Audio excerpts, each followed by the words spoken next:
ఇటలో breaking చూసిన విజయవాడలో దారుణం చోటు చేసుకుంది. నగరంలోని చిట్టినగర్లో 10 రూపాయలు అడిగితే ఇవ్వలేదని తాతాచి అనే వృద్ధుడిని ఓ బాలుడు హత్య చేశారు. బాలుడు మద్యం తాగేందుకు తాతాచిని 10 రూపాయలు అడగ ఇచ్చేందుకు నిరాకరించారు.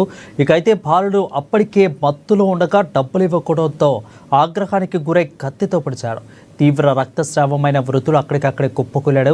సమాచారం అందిన వెంటనే పోలీసులు అక్కడికి చేరుకోగా అప్పటికే బాధితుడు చనిపోయారు. హత్య చేసిన అనంతరం నిందితుడు స్వయంగా పోలీస్ స్టేషన్కి వెళ్లి లొంగిపోయాడు. కాగా ఈ ఘటన విజయవాడ పట్టణంలో ఈ ఘటన కలకలం రేపుతుంది. ఇక పోలీసులకు ఫిర్యాదు చేయడంతో ఘటనా స్థలానికి చేరుకుని నిందితుని అదుపులోకి తీసుకున్నారు. కేవలం 10 రూపాయల కోసం హత్య చేయడంతో చుట్టుపక్కల వారు భయాందోళన చెందుతున్నారు. దీనిపై మరింత సమాచారం అందించేందుకు మా విజయవాడ ప్రతినిధి యశ్వంత్ ఫోన్లో సిద్ధంగా ఉన్నారు. యశ్వంత్, చెప్పండి, అప్డేట్స్ ఏంటి? ఆ అబ్బాయి అసలు ఎవరు, ఎందుకు పూర్తిగా పొడవాల్సి వచ్చింది, అసలు ఏం జరిగింది అసలు?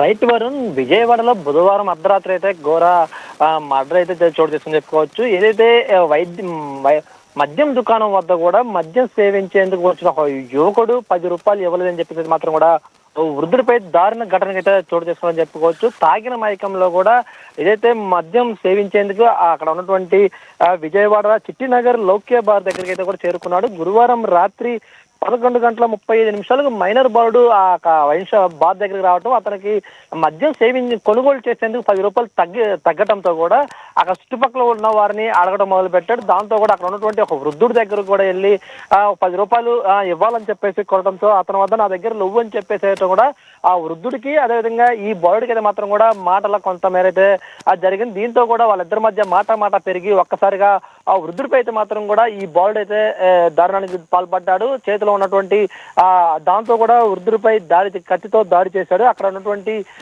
సీసీ ఫుటేజ్ ఆధారంగా అయితే కూడా పోలీసు అయితే మాత్రం కూడా దర్యాప్తు చేపట్టారు. అంటే ఇది ఏదైతే బాలుడు అక్కడ ఉన్నటువంటి చేతిలో ఉన్నటువంటి కత్తితో కూడా అతను వృద్ధుడిపై దాడికి తెగబడ్డాడు. దాంతో కూడా అతనిపై దాడి చేసి పొడిసి అక్కడి నుంచి పారిపోయేందుకైతే ప్రయత్నం చేశాడు. దీంతో కూడా ఒక్కసారిగా విజయవాడ ఆ ప్రాంతంలో ఒక్కసారిగా అంతా కూడా భయాందోళనకు అయితే గురని చెప్పుకోవచ్చు.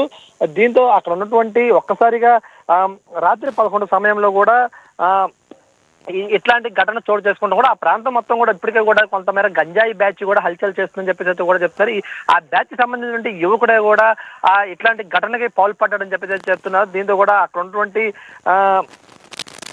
10 రూపాయలు ఇవ్వలేదని చెప్పేసి అయితే మాత్రం కూడా ఈ వృద్ధుడిని దాడి చేసినట్లు కూడా స్థానికులు చెప్తున్నారు. అయితే మాత్రం ఏదైతే ఘటన జరిగిన వెంటనే కూడా పోలీసులు ఘటనా స్థలానికి చేరుకోవడంతో కూడా స్థానిక ఉన్నటువంటి సీసీ ఫుటేజ్ ఆధారంగా విచారణ చేపట్టడంతో కూడా బాలుడే ఈ హత్యకు తెగబడ్డాడని చెప్పేసి కూడా పోలీసులు తెచ్చారు. దీంతో కూడా ఈ వృద్ధుడు కూడా మంగళగిరి నూకల్పేట ప్రాంతంలో నివసిస్తూ ఉండేవాడు. దాంతో పాటు తాపి పని చేసుకొని జీవనం గడిపేందుకైతే మాత్రం కూడా విజయవాడ చిట్టినగర్కి చేరుకున్నాడు. దీంతో కూడా ఉదయం అంతా కూడా పనిచేసే సాయంత్రం అతని పని అలిసిపోయి ఉంటాడు కాబట్టి ఈ మద్యం సేవించుకొచ్చాడు.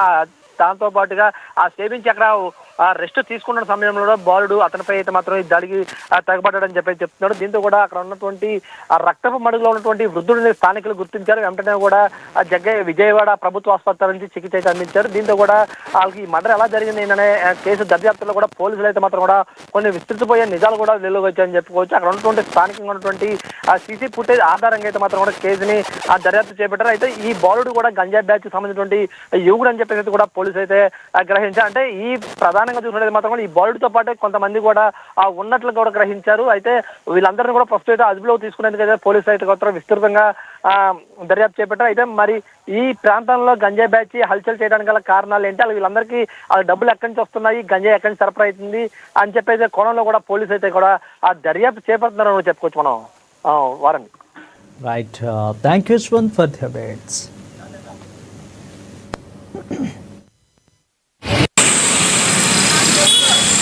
మరి ఏం జరిగిందో తెలీదు.